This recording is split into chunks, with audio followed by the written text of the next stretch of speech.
महाडमध्ये भरदिवसा रस्त्यातच वृद्धाचे दागिने केले लंपास।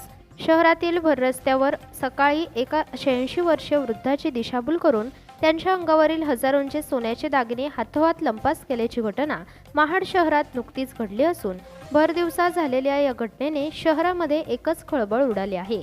याबाबत पोलीस सूत्रांकडून मिळालेल्या सविस्तर माहितीनुसार महाड शहरातील सौदारतळे येथील रहिवासी मनोहर नारायण चौधरी हे 86 वर्षीय वयोवृद्ध गृहस्थ गुरुवार दिनांक 23 मे 2024 रोजी सकाळी 8 वाजण्याच्या सुमारास सौदारतळ्याकडून भाजी मंडईच्या रस्त्याने जात असताना न्यू साई हेअर सलून या दुकानाजवळ राखाडी रंगाचे हेल्मेट घातलेल्या, अंगावर तपकिरी शर्ट आणि निळे जीन्स पॅन्ट परिधान केलेल्या अंदाजे 40 ते 45 वर्षाच्या एका अज्ञात इसमाने राखाडी रंगाच्या दुचाकीवरून येऊन त्यांना पुढे पोलीस आहेत, तपासणी चालू आहे, तुमच्या अंगावरील मौल्यवान दागिने रुमालात काढून ठेवा असे सांगितले।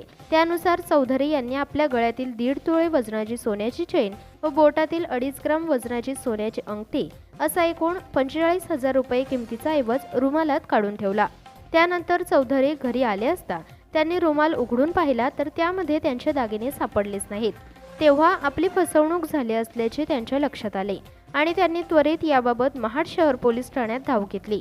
पोलिसांनी सर्व परिस्थिती समजावून घेत त्या अज्ञात इसमाविरोधात भादवी कलम 406-420 नुसार गुन्हा दाखल केला असून अधिकचा तपास सुरू आहे।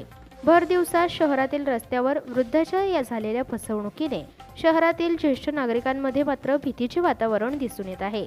Bureau report, Swaraj live, Mahad.